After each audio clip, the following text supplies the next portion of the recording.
have a major problem. Pride Month is almost over, and I haven't watched a single gay movie all month. Now, as a lesbian with a film studies degree, I need to remedy this immediately. So, we're going to be watching a gay movie every day until Pride Month is over. Hello, welcome or welcome back. My name is Anna, and this week we're going to be using a trusty spinner wheel to pick the queer movie that I'm going to watch each day. So I've made a letterbox list with about 20-ish movies that I'd like to watch and put them all in the spinner wheel, gonna spin it. That'll be the movie that I watch each day. I'll link the full list down below. For this challenge, I picked movies that are all completely new to me. These will all be first time watches. There are a couple classics on this list that I haven't seen, but for the most part, these are going to be some deeper cuts that I haven't seen and I'm excited to watch and share with you. So let's just get on into it, shall we? All right, it's day one. Let's click and see what we get. I am excited for all of these, so I think I'll be happy no matter what we land on. Okay. Ooh. All right. Young Soul Rebels. Nice.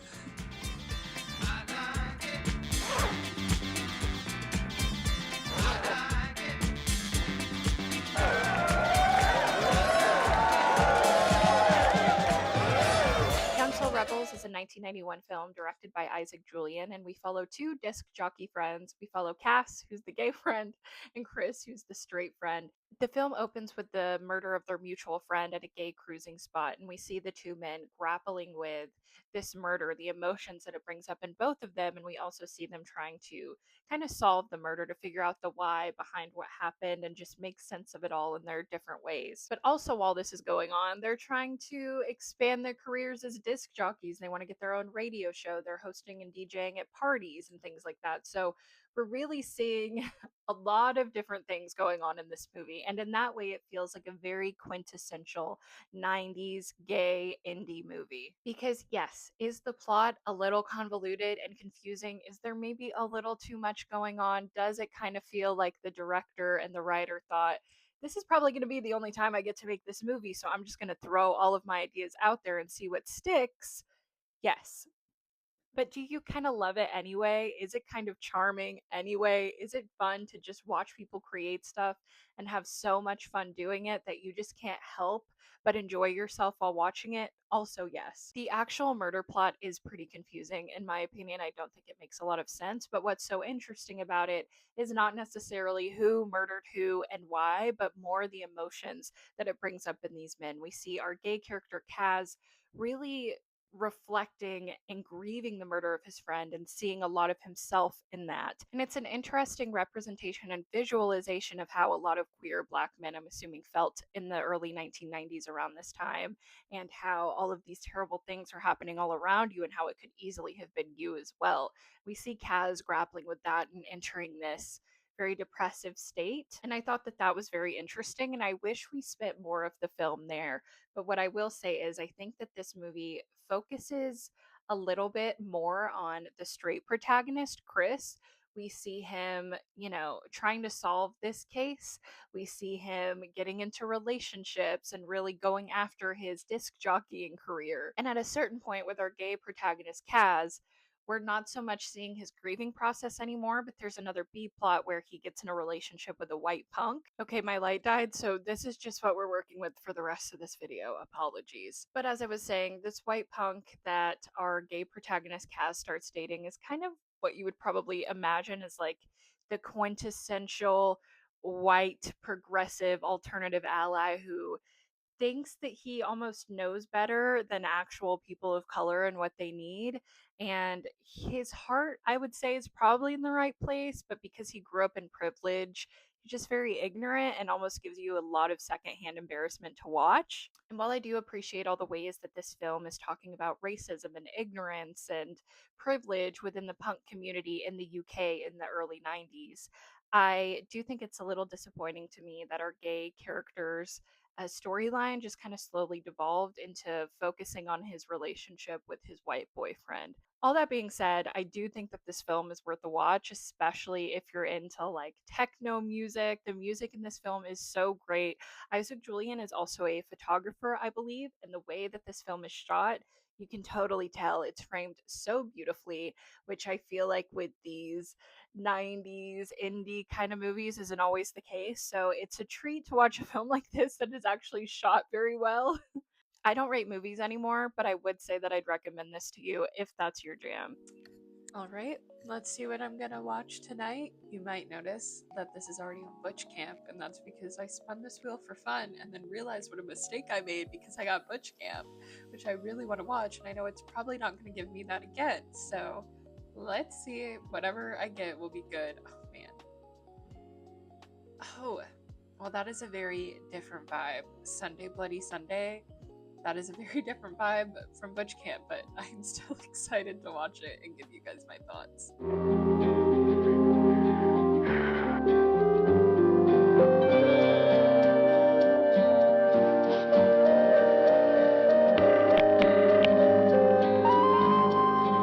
Sunday Bloody Sunday is a 1971 film directed by John Schlesinger. His name is such a like tongue twister for me. This film follows an older woman named Alex and an older man named Daniel who are both dating the same younger man named Bob. Both Alex and Daniel know about each other. They know that Bob is seeing them both, and they both are not necessarily happy about this, but they're okay with it for their own reasons. They're both taking the scraps that they're getting from Alex. When I first started this film, it's funny because I was like, this kind of reminds me of a horror movie. But then I was like, well, maybe I only think that because the majority of British films from the 70s that I've seen just happen to be horror movies. But no, this movie is freaking terrifying. Bob, the younger man, is like avoidant attachment personified. He is buttering up both Alex and Daniel when he's with them and things are good. Like he is so charming, so sweet and complimentary, like engages in physical affection. All of these things makes both of these people feel special. But then once things start to get just a little hard, it doesn't have to be anything crazy, but once he hits a small rough patch with either Alex or Daniel, he leaves and goes to the other one. And we see this flip flopping, and we see both Alex and Daniel yearning for Bob and very clearly wanting to be the one person that he comes back to. Neither one of them are particularly happy about having to share their time with him. For both Alex and Daniel, Bob seems to be standing in as this like personification of youth, and this youth that both protagonists are kind of chasing after. Alex is a recently divorced woman, and Daniel is an older gay man. And we don't really know too much about their lives before Bob or before the start of this film.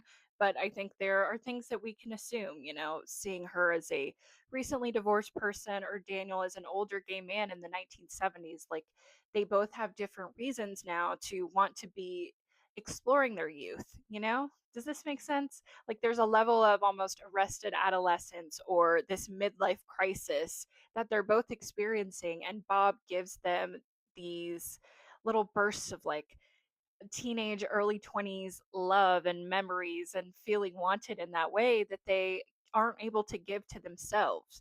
But because Bob is going back and forth between them, none of it's really real, and there's always this sense of yearning that they're both constantly feeling. And it's interesting because they can like relate to each other in that way, and neither one of them really faults the other for like how they both feel about Bob or both being in Bob's life. It's almost this very mature in a way dynamic that they have, but it's so immature because Bob is immature and he's not out here able to handle the like responsibilities of polyamory in any way, because as I mentioned before, when things get hard he leaves. And so much of the like complexities and nuances of this story really rely heavily on the performances of our protagonists, all of them, including the actor who plays Bob, but especially Peter Finch and Glenda Jackson, who play Daniel and Alex.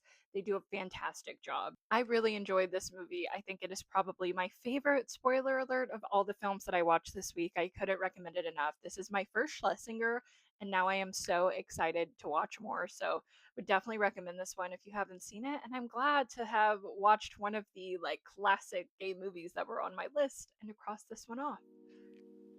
Lady Bird and I are here to pick my next movie. I am really crossing my fingers for something campy today. I know that I'm the one that made this list. I'm excited to watch everything, but I really want something campy. Oh, okay. Go Fish. I don't know how campy that one is. but I'm excited nonetheless. Don't fear too many things. It's dangerous. Don't say so much. You'll ruin everything. The girl you're gonna meet doesn't look like anyone you know.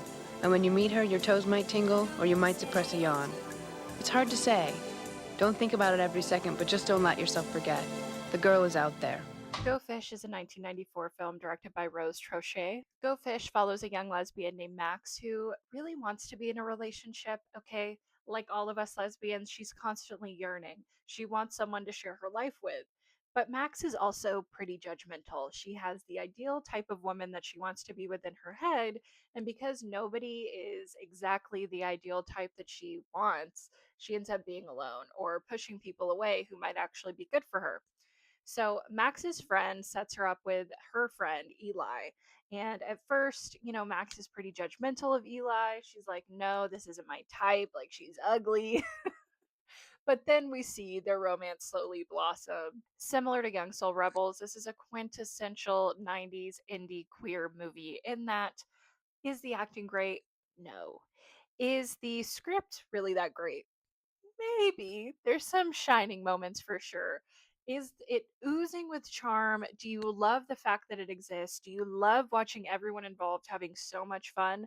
Absolutely. And I think Go Fish has become a lesbian classic for a reason. The story of Max and Eli is cute, it's fine, but I think what really shines about this film are the cutaways within it. So there's two different types of cutaways I would say within Go Fish. The first is we see all of Max's friends kind of laying around in circles, head to head, all these different lesbians kind of gossiping about Max and Eli's relationship, where they think it's going to go, what they think about their budding romance, etc. And I think this is so much fun because we learn so much about not only the characters who are gossiping and Max and Eli based on these conversations, but it's such a fun and almost comforting look into lesbian friendship in the 90s and how similar it is to lesbian friendships now, how insular that community could be and can be, but also how like supportive of one another they can be, the way that we all want to gossip, but we also all want good things for our friends. We all want our friends to fall in love, and there's nothing more fun to talk about than other people's like relationship woes and speculating on our friends' relationships. So I thought that part was very fun. The other types of cutaways are almost like these little miniature essays within the film. So it will be different lesbians kind of discussing different aspects of lesbianism. For example, there's one cutaway where we have one lesbian who is kind of arguing about the validity of her identity with another whole mob of other lesbians. And this lesbian is arguing her identity to all of these other lesbians because she just so happened to have sex with a man this one time just because she wanted to have sex. And all of these other women are like, you can't be a lesbian if you do that. Or they're saying you can be a lesbian. And it's all of these different people arguing this person's identity for her instead of just being like, you are whatever you call yourself. And it's an interesting kind of thought exercise, but also freaking terrifying. It's like Rose Trochet saw TikTok discourse before TikTok even existed.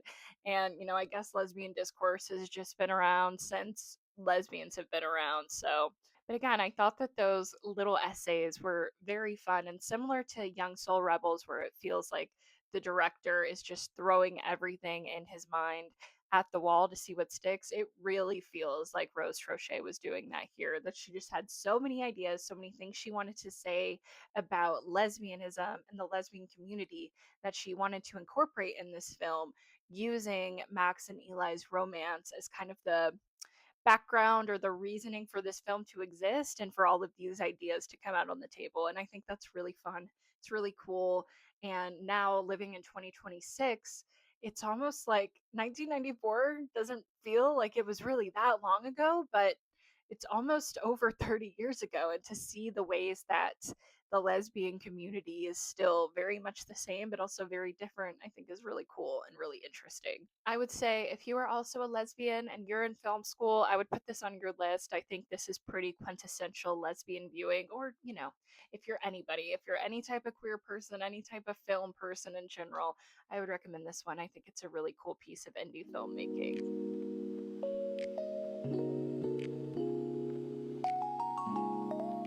been looking, I've been searching. Hey, guys! Peggy! I know what we should do! Start a band! Dyke is a 2014 film directed by Bitte Anderson, and how do I even begin to describe what this crazy ass movie is about? We're following a failed rock group, Dyke as they travel to a new city to compete in a battle of the bands. Now, while they're traveling, their ex lead singer teams up with an evil billionaire to kill Dyke, and the reasoning for the evil billionaire to wanting to kill Dyke remains unknown to us. As you can probably imagine from the clip that I showed before this section and that description and the title of this movie, there is so much going on here. This is camp. This is schlock. This is so much fucking fun. I talked about how in Young Soul Rebels and Go Fish, it felt like the directors were throwing everything at the wall to see what sticks. And the same is true here. It's just instead of Bitte Anderson being like, this is my only chance to make a movie, I got to put in all of my deep ideas about queerness. They're doing something very similar, but it's like, this is my chance to make a movie. I'm going to put every single fun, silly, dumb thing that I can think of into this. And will it work for everyone? Probably not. Does it work for me? Absolutely. This was so much fun. I cannot overstate how much fun I had watching this one. We have crazy hot sex with ghosts. We have cyborgs. We have a love affair with a Hannibal Lecter ripoff. We have prison breakout musical numbers. There are a lot of musical numbers in this film, and I'll be honest, are they amazing? I don't know. Do they slap? Yes. And I think that is kind of the feeling of watching this whole movie. It's like, is it good on a technical level? Maybe, but it's like the John Waters quote, you got to have faith in your own bad taste. And campy things like this, I think, can be so smart and so silly. This is like a queer prison abolitionist manifesto. It is just so much fun. Now, when I first started this film, I didn't know too much about it aside from the title, the premise, and the poster on Letterboxd, which is an amazing poster, by the way. So I was like, what is this accent that they're all doing? But then I realized this is a Swedish film written in English and performed in English. So a lot of the actors have like accents, which is totally fine. But something about that paired with the mostly not super great acting, like let's all be honest, the sheer campiness of it all, and the maybe, I don't want to say poor writing, but the writing that already kind of feels like it is written by someone who is like just learning about Earth for the first time gave this even more of a totally otherworldly feeling. And honestly, like, maybe this is insensitive to say, I feel like the Swedish accents just added to the campiness of this overall. I don't even know what else I can say about this movie. It was so much fun. What a great time. I'm sure that this is going to be on Tubi for years to come. It's like a Tubi classic type of movie. If you have like an hour and a half to kill and you're into campy film, yeah, I would recommend this one to you. What a great way to end this little stretch of watching nothing but queer movies. So when I originally planned to make this video, I was going to watch movies for a full week, and then it turned into 5 days, and then it turned into 4 days. So unfortunately, this is where I'm going to be leaving you today, but there are so many more queer movies that I want to watch. So maybe I'll make this a little series. I'll watch all the gay movies on my list at some point, or if you have any recommendations for queer movies that you think might be underseen or that you think I in particular would enjoy, drop them down below. I'm always open to some new recs. Thank you guys so much for watching. I hope you have an amazing rest of your day, and I will see you next time. Goodbye.